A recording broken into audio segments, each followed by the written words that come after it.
Hello and welcome to Miniature Adventures. I'm Big Lee, and yes, today I'm actually playing a game. I'm going to be doing the Men Who Would Be Kings. I'm going to play a solo game, not a historical scenario, just something, one of the scenarios from the rule book, because I've been painting and preparing these models for the demo game that I ran a few weeks ago, but I haven't, other than a little bit of play testing when I was trying to learn the rules, I haven't really played the game myself, and not with these models in this particular period. So I've been eager to sort of get some solo games in now that the show and various other things are out the way and I've got a little bit more time. So this is my first small scale game on my slightly undersized table, and I hope you find it interesting.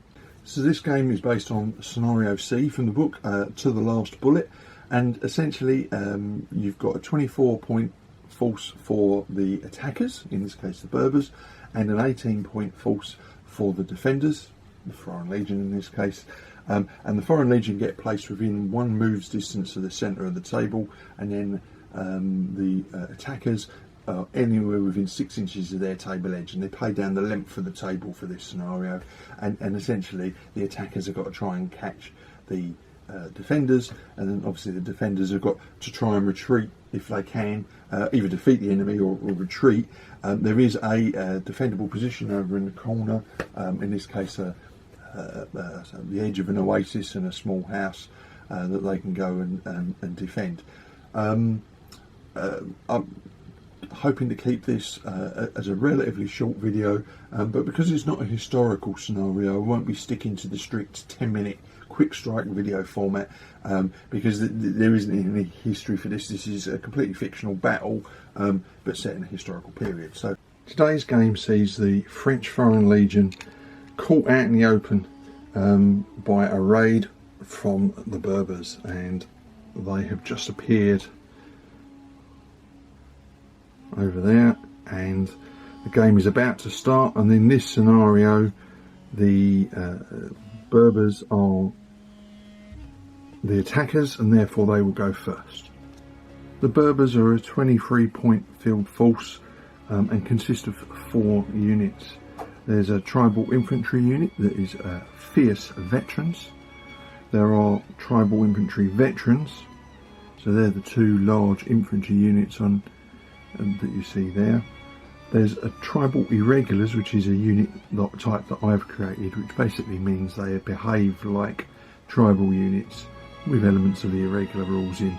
I created these specifically for the demo game, and I quite like the element of it. So in other words, these are well-armed sharpshooters with slightly more modern weapons than would normally be found. And then finally we have tribal camels. Now these are by far the best unit on the table. They are veterans, fierce and well armed, so they're quite dangerous.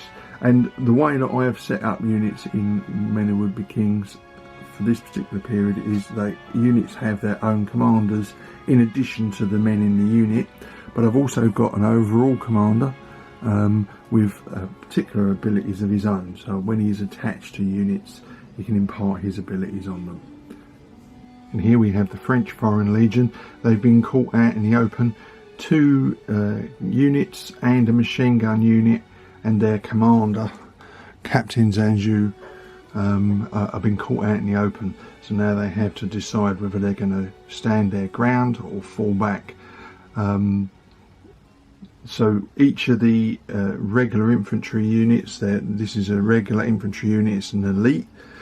This particular unit is an elite unit as well. And then we have a poorly drilled machine gun unit. They've only just received their machine guns or something, haven't had proper training. However, they do have the benefit of the company commander who happens to be with them, Captain Danjou.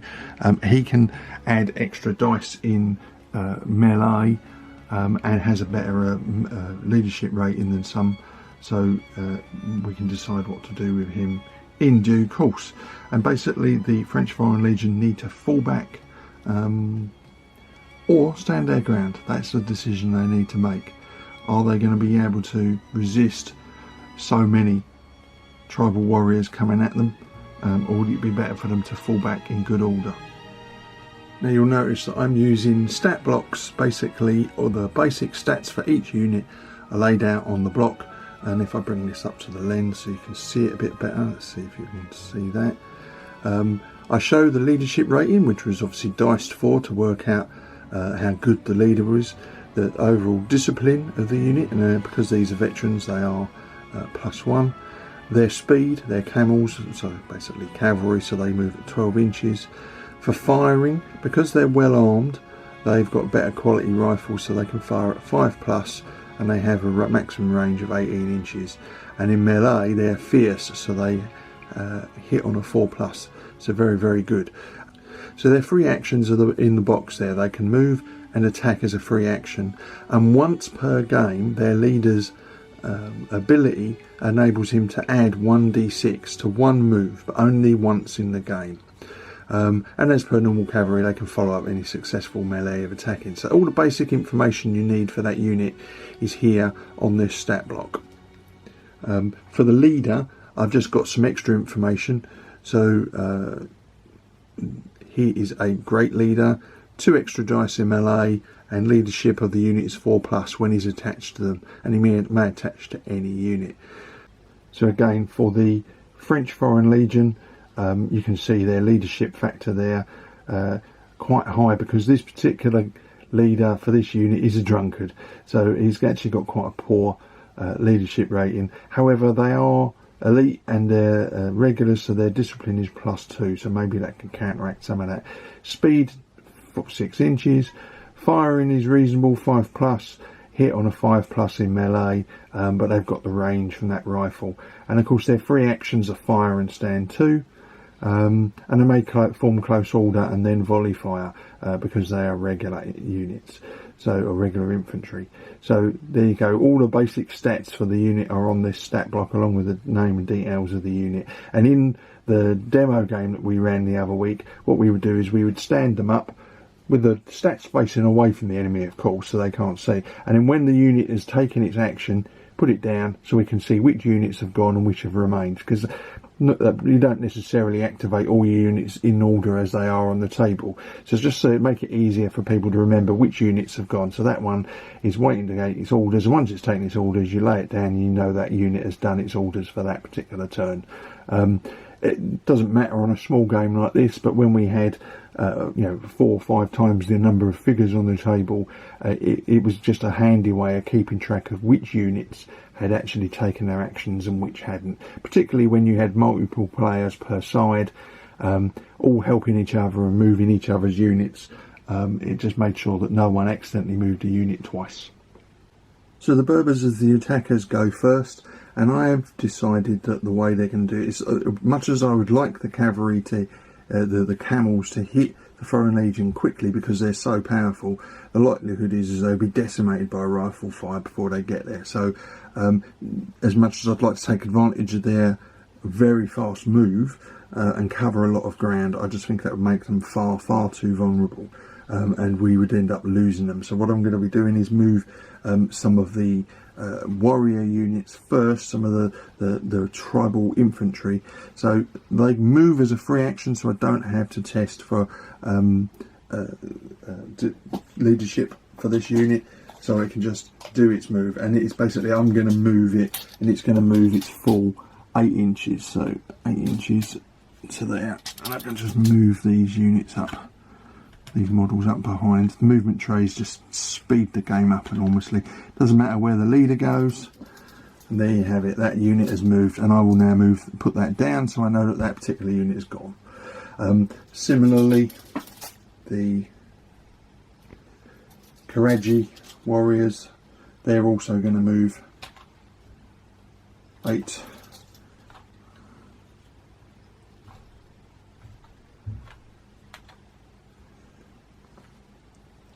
And I'll move them down. The Carter sharpshooters are going to move as fast as they can as well, because they're not within range at the moment, so they're still going to have to move up.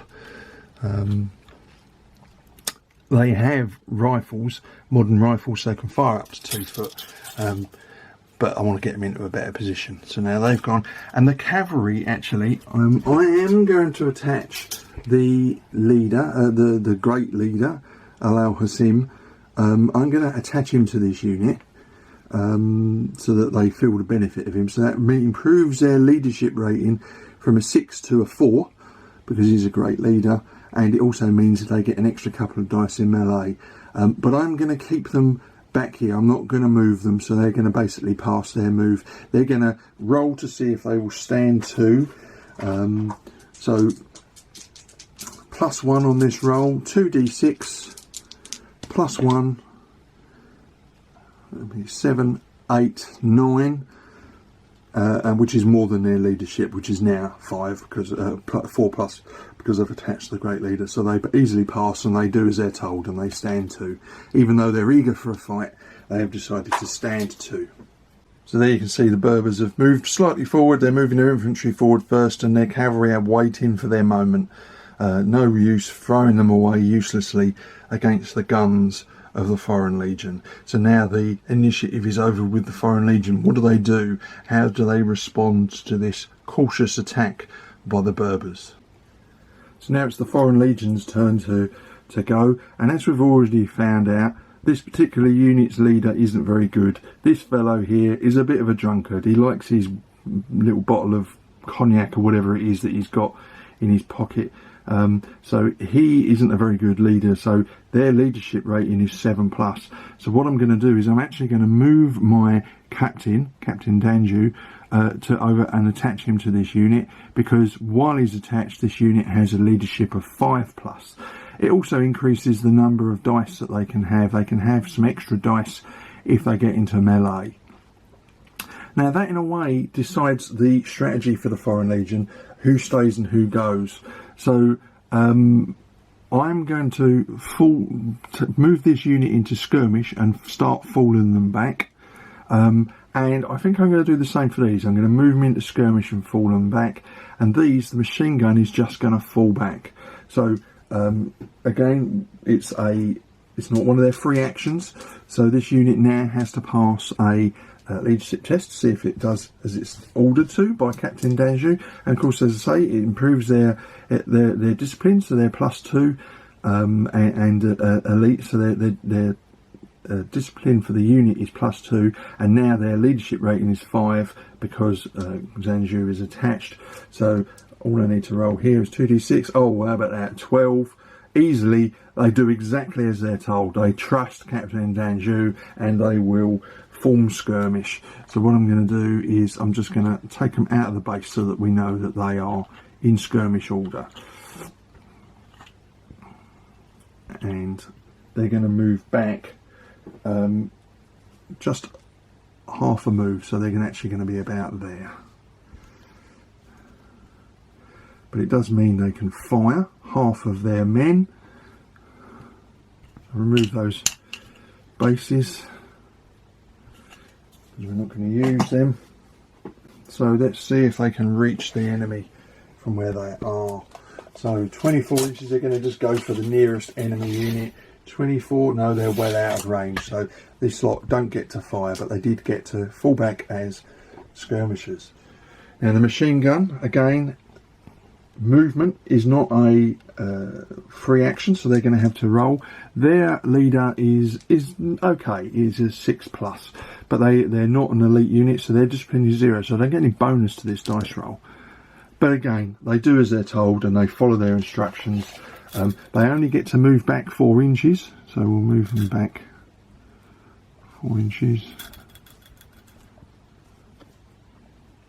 But at least they're starting to fall back in good order. And again, I'll put these down so that we know that those units are gone. And then finally we have section 3.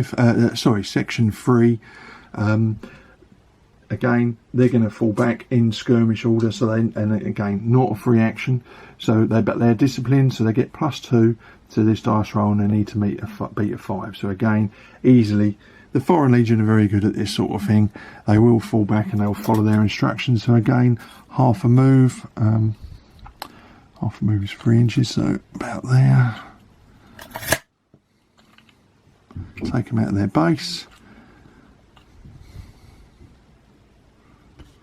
Take those away. And again, I know they're not going to be in range, so I'm not even going to bother try firing. So for the moment, the Foreign Legion have started a cautious fallback. So the Berbers are going to press forward with their infantry in the centre, and I think that the cavalry are going to try and swing around the flank. Now that they know that the Foreign Legion are retreating in skirmish order, and therefore reducing the amount of firepower that might come their way, I think the cavalry can now safely try and flank round and hit one of their units on the end. So the Berbers are going to move forwards, and we're just going to see what happens now. So for the elbow warriors, move is a free action, so they're just going to move their full 8 inches, skirting around the rough terrain. They're just going hell for leather. And the Bacata sharpshooters likewise are, they're not got a free action of move, so they've got a roll to see if they pass their discipline test. +0 for this, but they get the 6 they need, so they can move, and they can move 8 inches, and again they're going to skirt around the outside of that rough terrain. Then over here, the Karaji warriors, again, they are tribal infantry, so their move is a free action. They don't have to roll for discipline. These little items are just here for decoration, really. They don't impact on movement. A unit this size can fly around an item like that, so it doesn't impact on movement. So 8 inches again.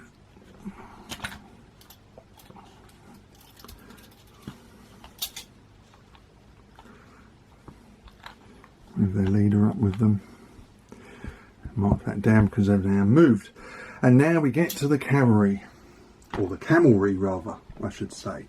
So these guys are, again, their move is a free action, but this time what they're going to do is they're going to come around the flank. So if I move this further back, they are basically going to move a full 12 inches, and they're going to take advantage of their leader's ability here and add 1d6 to their movement. So let's hope this is high. A 3, well, I can live with that. So basically they can move a total of 15 inches. So they're going to move right over to here. He's attached. Actually, I'm going to take that marker, that placeholder there, and put him in there. So they've had their go, and they're now moving around the flank. So now it's back to the Foreign Legion. So the Foreign Legion are going to continue their skirmish fallback. So basically half a move with half shooting. This unit can see the camels coming around, so he's going to be a little bit more cautious. So he is going to fall back with the leader, with the big leader, the captain attached. Their leadership is 5+. They get +2 to their discipline roll. Yes, they easily make it, and they fall back another 3 inches. So we'll just mark that back. So about 3 inches is about there.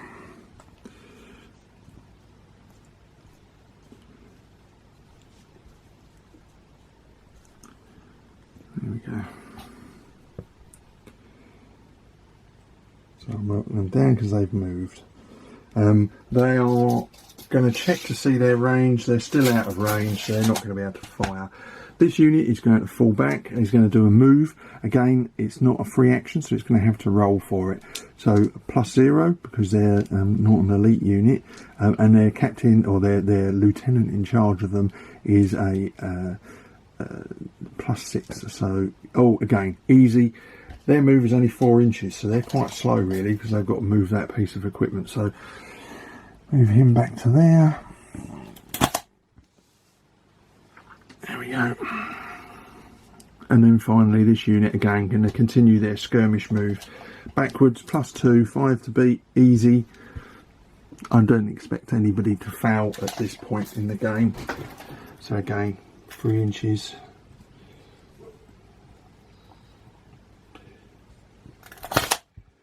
The captain somewhere in the middle now. Instantly, I've added captains to the normal unit number, so there'll be 12 men in a unit plus their leader, and he does add an extra dice. So these units are effectively slightly larger than you would get in the rules normally, but I wanted to represent leaders because they're such an important part of the rules, you know, with their characteristics and so on. I wanted to make sure that the leaders had a figure of their own and that they stood out from the rest of the unit. So you've got a regular infantry unit of 12 men plus a leader, as opposed to the leader being one of those men. So there you have it. The Foreign Legion continued to fall back cautiously. It was probably the wise decision to do that rather than to stand their ground as they moved back towards the Oasis and some defendable ground. So rather than show you every rule, skip forward a little bit. The Berbers and the Foreign Legion have gone. The Berbers have moved further forward. The camels have continued their flank move and have taken advantage of that piece of high ground there to give them a bit of cover. They're probably out of range of the Foreign Legion, but just to be sure, they're using that cover to protect themselves. Meanwhile, the warriors in the middle are continuing to press forward. They know they're going to start coming under fire soon. And the riflemen are starting to get within range of the Foreign Legion, so I'm expecting some shooting next turn. Meanwhile, the Foreign Legion have continued their fall back. They've managed to pull back. Now they're nearly at the edge of some of the defendable ground. However, I did forget for them to fire, and they did this skirmish move and I forgot, so there you go. They were so busy concentrating on trying to fall back to get away from this surprise attack from the Berbers that I actually forgot to fire them. So there you go, this happens in battle. So now things are going to start to get a little bit spicy as everyone starts to come within firing range. The warriors in the centre, this packed mass of men, is going to try and occupy the Foreign Legion by moving up as fast as they can. Again, it's a free action, so they don't have to test for this. So I'll just move them up like that in a scary mass, and again with them even closer, nice and quick. Both those units have moved. Now then, I have a choice over here. The sharpshooters can fire, they have the range, and I think they're going to open fire rather than continue to move. So although it's going to be long range, they are going to open fire on this Foreign Legion group here. So what we are going to be doing is we are going to be rolling 12 dice, 2, 4, 8, 12, yes, 12 dice, plus a leader, so he'll add an extra couple of dice to see what the outcome is. So it's a total of 13 dice, and I need 5s and above. And because the Legion are in the open, it's 1 hit per kill. So we got 1, 2. Well, that was a disappointing roll for the Bakata sharpshooters. Lots of 4s in there, but only 2 kills. So we're going to take a couple of men out of that unit. So the Foreign Legion have started to take some casualties. So you can see the Berber warriors have moved up in the centre, trying to attract as much attention as possible. But meanwhile, the cavalry have moved round that little hill there and are now poised for a charge next turn. That's probably within range, so they're going to give that a try, probably, seeing what, depending on what happens with the Foreign Legion. So Section 1, under Lieutenant Tillion, the Drunkard, are going to continue to do their skirmish fallback. They've got some rough ground behind them. They might be able to get some cover from that, depending on how far they can move. Again, move is not free action for these, so we are all 2+, and because the captain is attached, they only need to get a leadership of 5. So now we've got a total of 6, which is a fairly low roll, but with the 2+ and the good qualities of the captain, they perform their skirmish fallback perfectly. So again, fallback 3 inches, which takes some of the unit, indeed all of the unit, just inside that area of rough ground where they can claim some cover. So that's good, because they know they're about to be attacked, basically, and they're fully anticipating being hit by the camels, which they can see moving up around their flank. So there you go, they managed to get back to the cover. Wasn't sure they were actually going to make it in time, but they've managed to fall back. And then they get to fire with half of their men. Now, we have a full unit of 12, plus we have their leader. He may be a drunkard, but he's still got a rifle, so that's a 13th dice.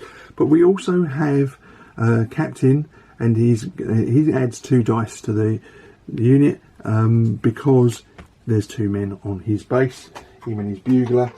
So that's how I've decided to play it.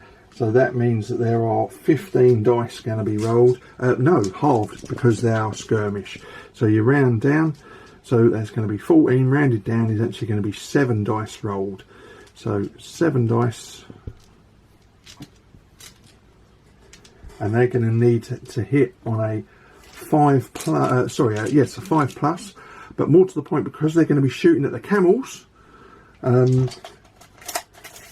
which are currently long range, they're going to need 3 hits to kill. And they hit on a 5 plus, and we only get 2, so they actually don't kill anybody.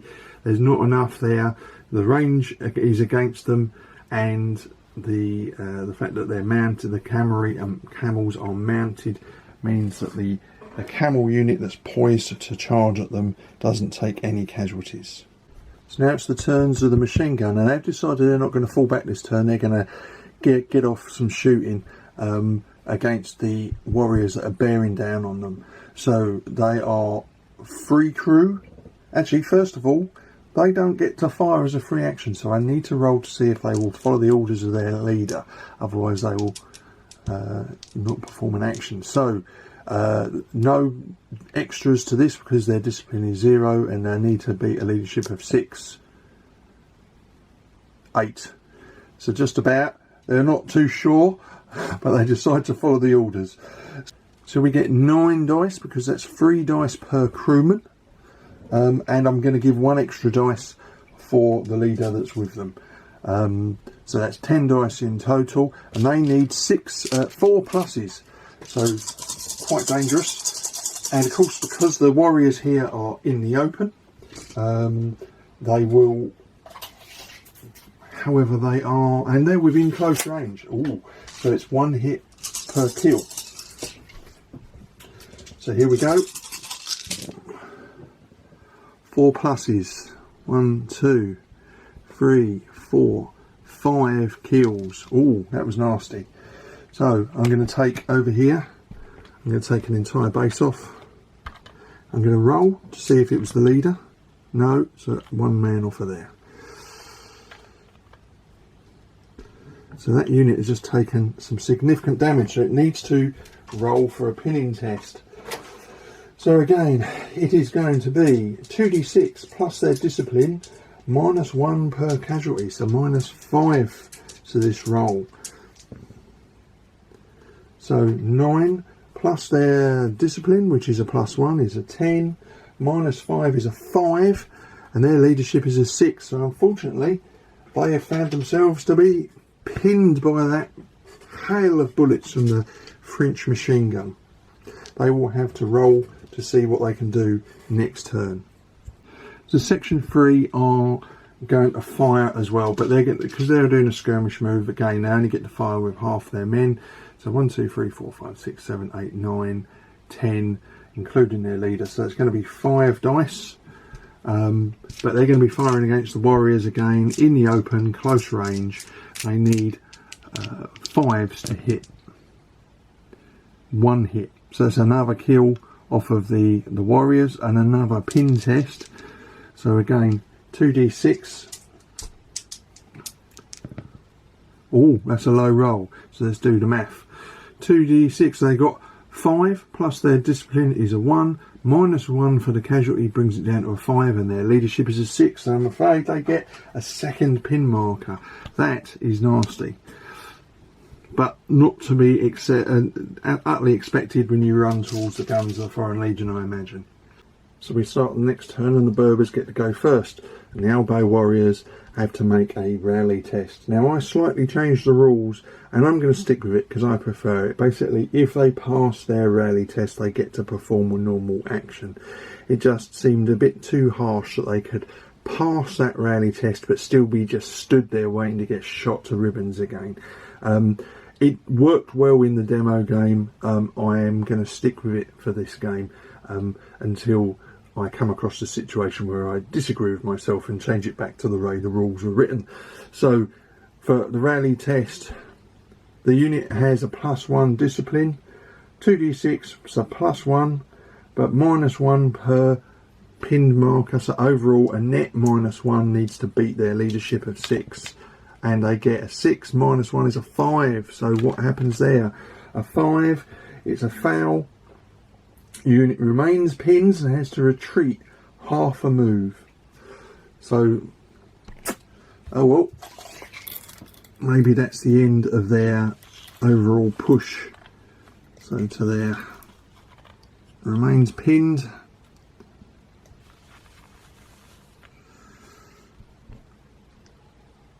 So keep their pin markers, and they've had to fall back. The Karaji warriors, however, have decided that they're going in. They're going to push as fast as they can, and they've decided that actually they want to aim for over here for the other company that's on the flank. So again, their move is 8 inches. They don't need to do a test for that. They can just move their full 8 inches. They do have muskets, but their range is they're obsolete muskets. They're really old things, some whatever they found, what their grandfather had, and so on. So basically they've only got a range of 6 inches, so they have to be very close to actually be able to take advantage of their muskets. So they've just decided to keep moving and look as menacing as they can as they charge towards the Foreign Legion's troops that have managed to make it back to that rough ground back here. Bakata sharpshooters over here, they're going to continue to try and shoot at the Foreign Legion unit over here, and again they've decided they're going to move up one more move because they're still in long range and it's hurting them, it's hurting their ability to fire, and as they need to keep the pressure on the Foreign Legion, so they've decided they're going to move. And actually what I think they're going to do is they're going to move into this rough ground. Now they can ignore that rough ground because they are tribal. So what I'll do is I'll take them off the bases for this move. They're not going to get to shoot because they're doing a full move, but basically 8 inches takes them to about, so if I mark it out there, I'm going to move these troops into this rough ground. They don't get to fire this turn, but they are positioning themselves to threaten the flank of that Foreign Legion unit. Maybe give them a reason to pull back.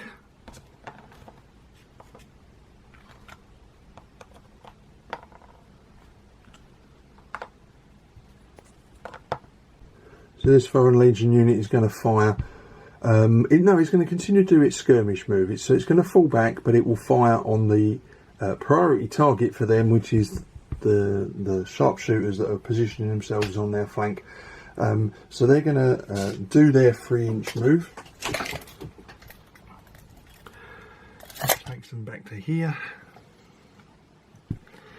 There's a few less men now because they've taken a few casualties. But then they get to fire. It's under close range, but the enemy are in hard cover, so it's going to take 3 hits per man. So 1, 2, 3, 4, 5, 6, 7, 8, 9. So they're going to take, and there's 8, 9. So that's going to be 3 dice.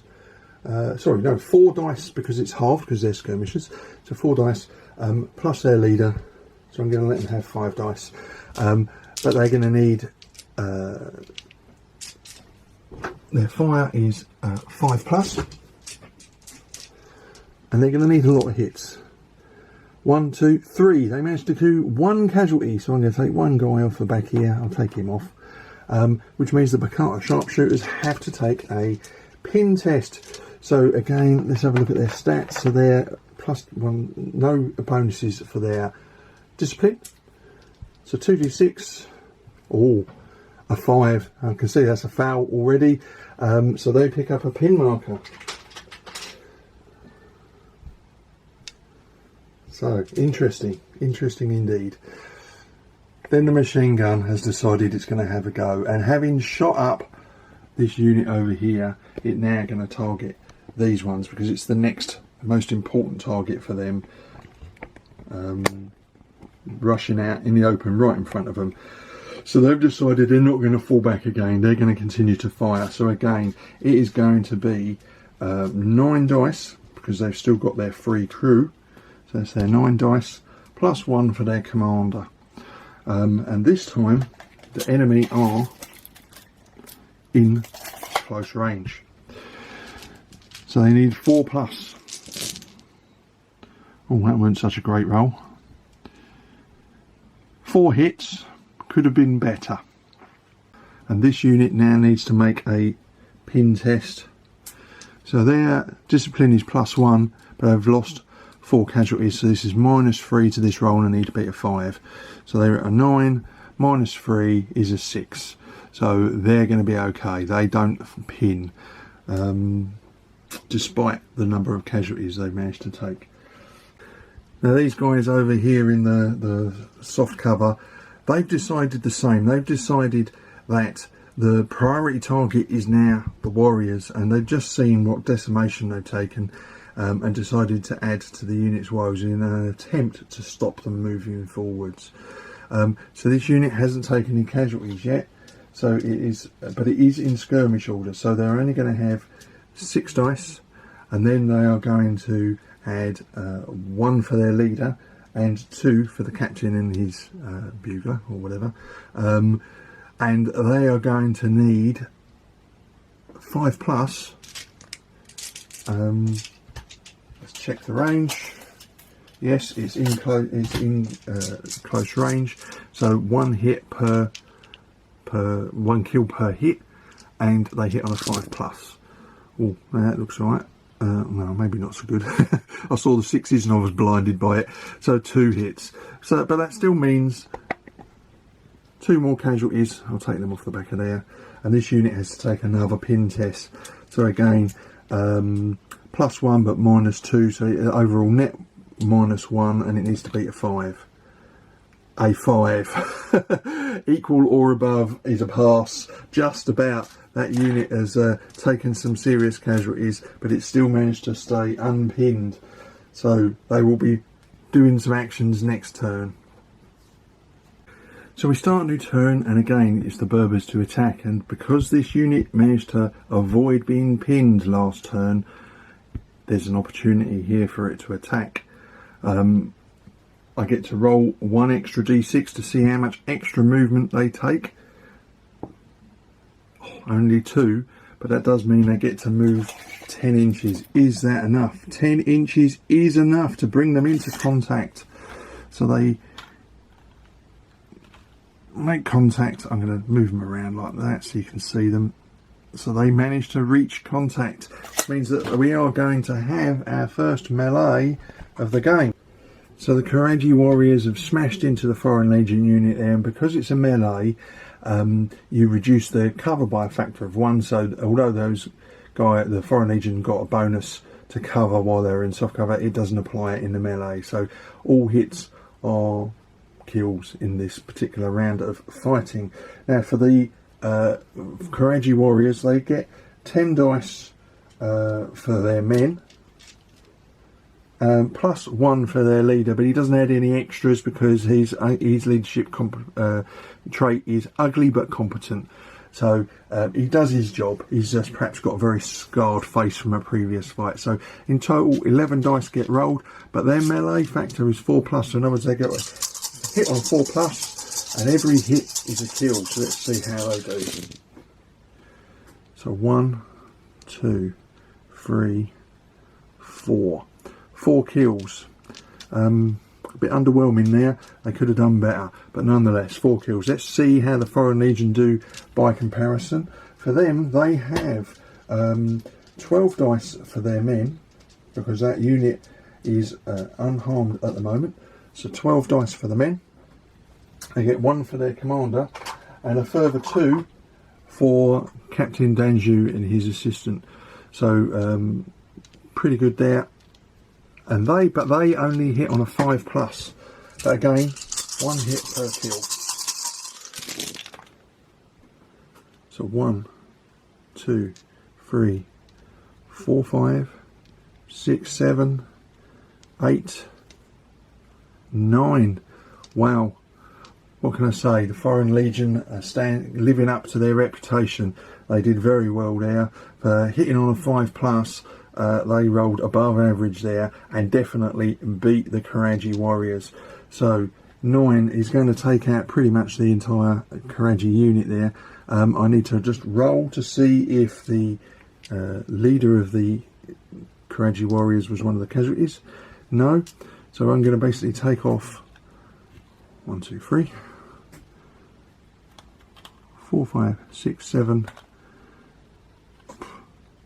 8, 9. That unit is effectively destroyed. It is going to have to fall back. Half a move. And we'll take a pin test, and you know what, I'm not even going to bother testing because this guy is going to get pinned. With casualties like that, it's going to get pinned. Meanwhile, the Foreign Legion took 4 casualties, so I'll take 4 guys off there. Hang on, I'll roll for the leader. No. And roll for the big leader, the captain. No. So it's just 4 regular guys that got killed. I say just, poor sods. But nonetheless, those casualties come off. But they won the field, so the Foreign Legion managed to hold their ground. But they have been weakened. And of course, we still have the camels yet to go. So now it's the turn of the camels, the Berbers cavalry. And they get to add 2d6 to their normal movement. And they're going to add a 7. So that will be 19 inches. Is that going to be enough? Let's measure it and just see whether 19 inches is going to be enough. 19, yes, easily. So the Berbers cavalry managed to flow round the terrain that they've just managed to knock and smack straight into the side of that unit. So there is going to be another melee. And this time the camels have a bit of an advantage. So we're going to have another melee, and this time we've got to work out what dice are going to be needed.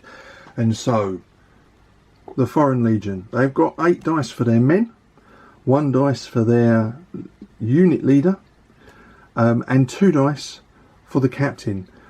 Actually, I can add an extra 2 dice to that because he is a fine swordsman, so he adds an extra 2 dice. So that's the Foreign Legion roll. Now, for the camels, they get 10 for their unit, 1 for their leader, another 1 for Alal Hasim, the overall force commander, and again he's a fine swordsman, he's good with a blade, so he gets 2 extra dice in melee as well.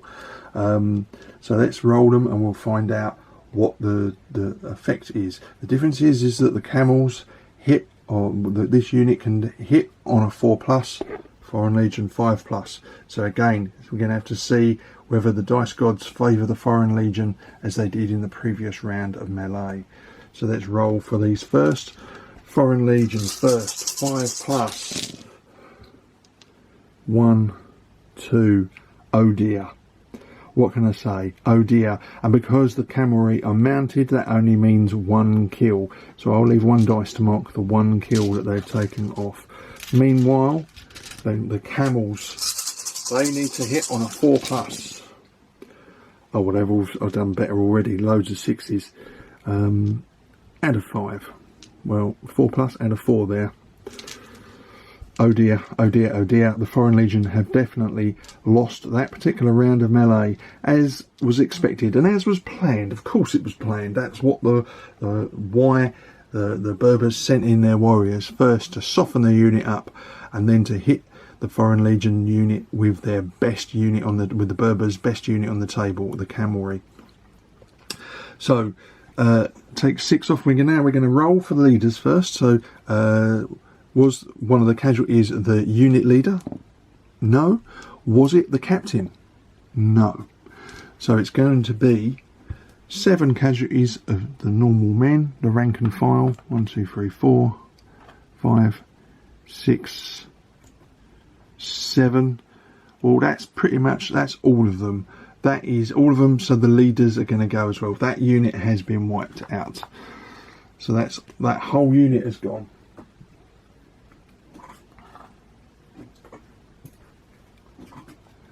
Well, that was a disaster for the Foreign Legion. And of course, the camels can do a follow-up charge. Attacking cavalry may follow up by attacking the same unit again or another within half a move if the original unit was destroyed. Well, half a move is going to be 6 inches. I don't think that that is within half a move. So I'm going to keep them where they are because they're not going to reach them. I'm just going to check. Now that I've made that decision, I'm just going to check. 6 inches. Yes, I was right to do it. They are more than their half a move. So they're going to stay where they are, having successfully destroyed one of the Foreign Legion units. Oh, I've got to take a casualty off. I forgot to do that. But they don't take a pin test because, of course, they won that melee. Perhaps the most important outcome, aside from destroying an entire unit, is that this particular camel unit, the best unit on the table for the Berbers, is relatively unscathed, having lost only 1 man. So they are poised and in a perfect position to attack the remaining French Foreign Legion. I'm not convinced now that this is going to go the Foreign Legion's way. The Berbers seem to have done a good job, but we'll find out in maybe 1 or 2 more turns. But of course, the Berbers haven't finished. I've only moved 2 units so far. I still have 2 more units to decide what to do with. So this unit needs to make another rally test to see if it can get rid of those pin markers. So +1 to the discipline, but they've got 2 pin markers. So they are going to be at a -1 and they need to be at 6. They are, so I can take those pin markers off. Now I changed the rules for my games that mean that they can now take a normal action, and they are basically going to move up their normal move, so 8 inches. Their commander has sworn at them, cursed them, cajoled them and made them move forward. Meanwhile, the Bakata sharpshooters are going to open fire on this unit. They're now closer. They are within 12 inches, so they are close range, and the Foreign Legion are in the open. So that is going to be 10 dice, because that's, sorry, 12 dice, because that's, no, that unit has taken a casualty. So let's just double check. So that's 4, 5, 6, 7, 8, 9, 10, 11. So that's going to be 11 dice, not 12. So 10, 11, plus 1 for their commander. And they get to fire on a 4+ because they're sharpshooters against the Foreign Legion in the open. So basically 1 hit per kill. That's 1, 2, 3, 4 pluses. Yeah, those 4s count. That 4 counts. And oh my word, that 4 counts. So that is 7 casualties. Oh, well, you know, earlier I was saying that the Foreign Legion probably made a wise decision to fall back in skirmish order rather than just legging it. I'm beginning to think that probably wasn't a good idea. So we're going to take 6, see if the commander was one of them. No, so the 7th man comes off the infantry, off of the legionnaires. That unit has taken a serious battering, and now it's got to take a pin test to see what happens. +2, but -7, so the overall net -5. That is definitely going to be pinned. So I'm going to put a pinned marker on that Foreign Legion unit. That is a disaster, frankly, and I think that might well signal the end for the Foreign Legion. They're not going to be able to do much else, I don't think. And in fact, I'm going to call it there, because there's no way this lot can survive. Next turn, they're going to get hit by 2 units charging into them, the cavalry and the elbow warriors. So the warriors over here, with their attack move, are within range of the Foreign Legion unit over here, and the camels definitely within range. And then even with the machine gun firing back, I can't see there being a lot of disruption. Basically, they're going to take it. The Foreign Legion are going to be destroyed. So I think they're basically going to drop their weapons and run for that building back in the Oasis and hope that they can make it. But I think this is unfortunately going to be a Foreign Legion massacre, and no one will hear from this unit until they find their bleached bones in the desert some months later and have to try and figure out what happened to this particular Foreign Legion unit out on patrol. So it's been a couple of days since the game now, and I've packed everything away and I've started editing the film, and having done the editing and cut down trimmed those bits of video down into a film, I've decided that actually what I needed to do was a little bit of a summary at the end to say how I thought the game went, and I didn't do that at the time, so apologies for that.